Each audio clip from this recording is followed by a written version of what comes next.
Bonjour, dans cette vidéo, je te propose deux exercices portant sur le théorème des valeurs intermédiaires, TVI, et le théorème de Rolle.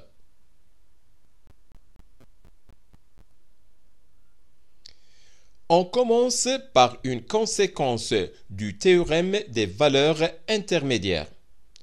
Si f est une fonction continue sur un segment AB, tel que f de A qui multiplie f de B est inférieur strictement à 0, alors il existe C qui appartient à l'intervalle ouvert AB, tel que f de C égale 0. Théorème de Rolle. Si f est une fonction continue sur un segment AB et dérivable sur l'intervalle ouvert AB, tel que f de A égale f de B, alors il existe C qui appartient à l'intervalle ouvert AB, tel que f' de C égale 0. Remarque, graphiquement, l'existence d'un élément C de l'intervalle ouvert AB, tel que f' de C égale 0, signifie que la courbe représentative de la fonction f sur l'intervalle AB admet au moins une tangente parallèle à l'axe des abscisses, ce qui est illustré dans la figure ci-contre.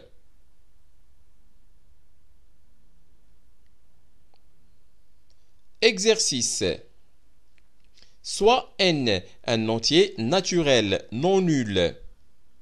On considère la fonction fn définie sur l'intervalle fermé 0, 1 par fn de x égale x puissance n qui multiplie sinus πx. Première question. Montrer qu'il existe alpha n qui appartient à l'intervalle ouvert 0, 1, tel que f'n de alpha n égale 0. Deuxième question. Calculer fn de alpha n en fonction de alpha n, de n et de cosinus de pi alpha n. Troisième question.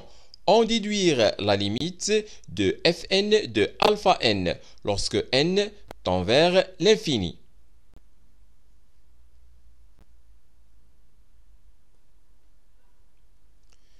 Corriger de l'exercice. Premièrement, montrons qu'il existe alpha n qui appartient à l'intervalle ouvert 0, 1, tel que f'n de alpha n égale 0. Les deux fonctions, la première qui a x fait correspondre x puissance n et la deuxième qui a x fait correspondre sinus de πx, sont continues sur l'ensemble R. En particulier, elles sont continues sur l'intervalle 0, 1. Donc, la fonction fn est continue sur l'intervalle fermé 0, 1. C'est le produit de deux fonctions continues. Les deux fonctions, la première qui a x fait correspondre x puissance n et la deuxième qui a x fait correspondre sinus de πx, sont dérivables sur l'ensemble R. En particulier, elles sont dérivables sur l'intervalle ouvert 0, 1. Donc, la fonction fn est dérivable sur l'intervalle ouvert 0, 1. C'est le produit de deux fonctions dérivables. De plus, fn de 0 égale 0 puissance n qui multiplie sinus de 0 pi qui est égal à 0. Et fn de 1 égale 1 puissance n qui multiplie sinus de 1 qui multiplie pi égale sinus de pi et qui est égal à 0. Donc, fn de 0 égale fn de 1. Conclusion. Puisque la fonction fn est continue sur l'intervalle fermé 0, 1 et dérivable sur l'intervalle ouvert 0, 1 et fn de 0 égale fn de 1, Alors, d'après le théorème de Rolle, il existe alpha n qui appartient à l'intervalle ouvert 0,1, tel que f'n de alpha n égale 0.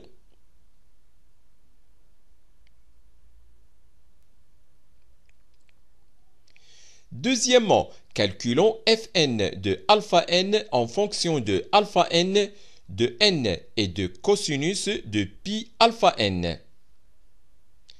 La fonction fn est dérivable sur l'intervalle ouvert 0,1 et on a, pour tout x appartenant à l'intervalle ouvert 0,1, f'n de x égale nx puissance n-1 qui multiplie sinus de pi x plus pi qui multiplie x puissance n et qui multiplie cosinus de pi x égale x puissance n-1 facteur de n sinus de pi x plus pi x qui multiplie cosinus de pi x. On a f'n de alpha n égale 0 équivaut à alpha n puissance n-1 facteur de n sinus de pi alpha n plus pi alpha n qui multiplie cosinus de pi alpha n égale 0. Équivaut à n qui multiplie sinus de pi alpha n plus pi alpha n qui multiplie cosinus de pi alpha n égale 0, car alpha n est différent de 0. Équivaut à sinus de pi alpha n égale moins pi alpha n sur n qui multiplie cosinus de pi alpha n. Par suite, fn de alpha n égale alpha n puissance n qui multiplie sinus de pi alpha n égale alpha n puissance n qui multiplie moins pi alpha n sur n qui multiplie cosinus de pi alpha n égale moins pi sur n qui multiplie alpha n puissance n plus 1 qui multiplie cosinus de pi alpha n. Finalement, fn de alpha n égale moins pi sur n qui multiplie alpha n puissance n plus 1 et qui multiplie cosinus de pi alpha n.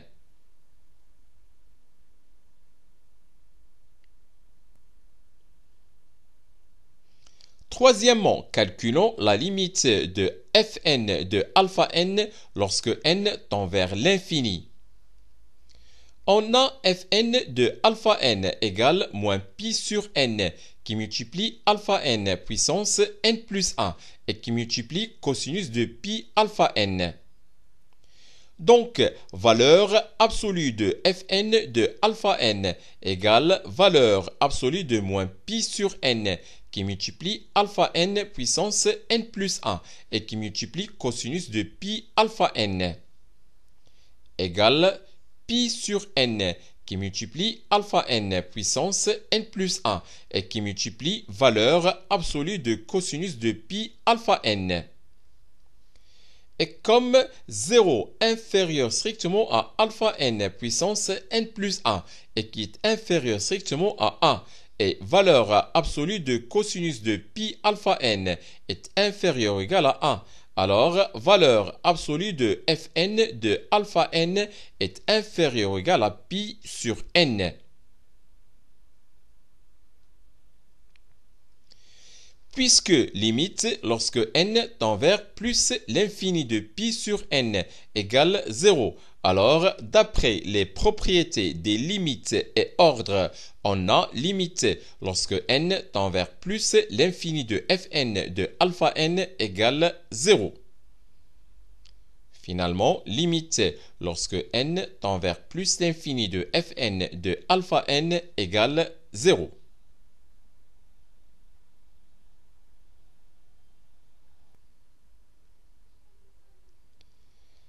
Exercice. Soit A un réel strictement positif.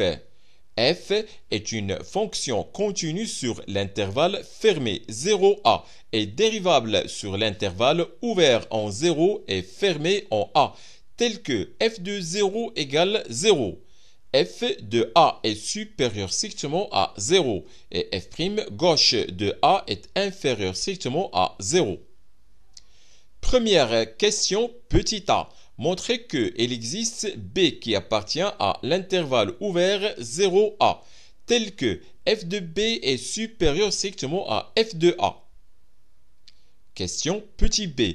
On déduit qu'il existe alpha qui appartient à l'intervalle ouvert 0B, tel que f de alpha égale f de A.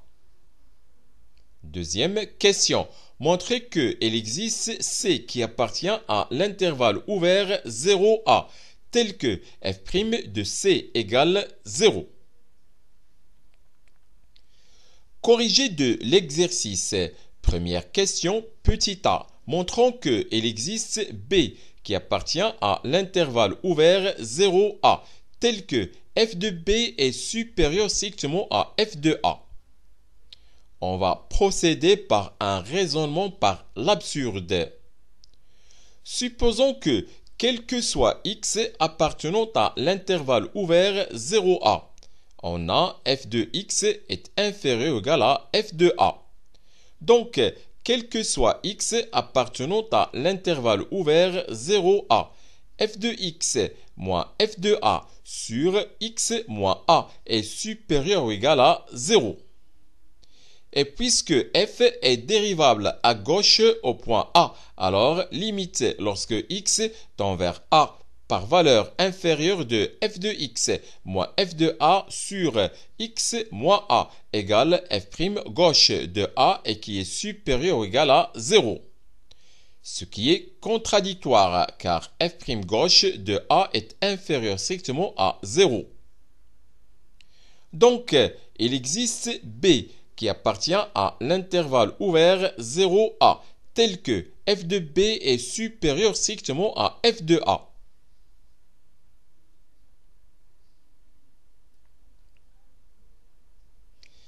Question B. Déduisons qu'il existe alpha qui appartient à l'intervalle ouvert 0B, tel que f de alpha égale f de A. On pose g de x égale f de x moins f de a pour tout x de l'intervalle fermé 0b. La fonction f est continue sur l'intervalle fermé 0a et on a l'intervalle fermé 0b qui est inclus dans l'intervalle fermé 0a. Donc f est continue sur l'intervalle fermé 0b. Par conséquent, la fonction g est continue sur l'intervalle fermé 0b. On a g de 0 égale f de 0 moins f de a, qui est égal à moins f de a et qui est inférieur strictement à 0, car f de 0 égale 0 et f de a qui est supérieur strictement à 0.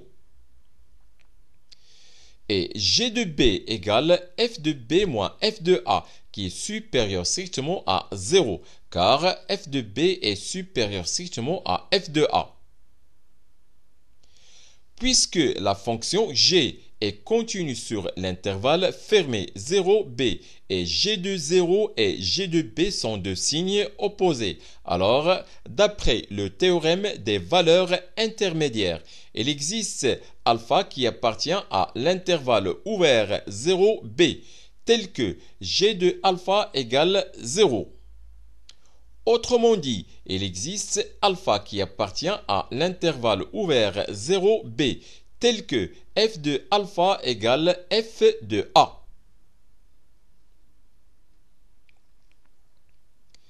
Deuxièmement, montrons qu'il existe C qui appartient à l'intervalle ouvert 0a, tel que f' de C égale 0. La fonction f est continue sur l'intervalle fermé alpha a et dérivable sur l'intervalle ouvert alpha a et on a f de alpha égale f de a.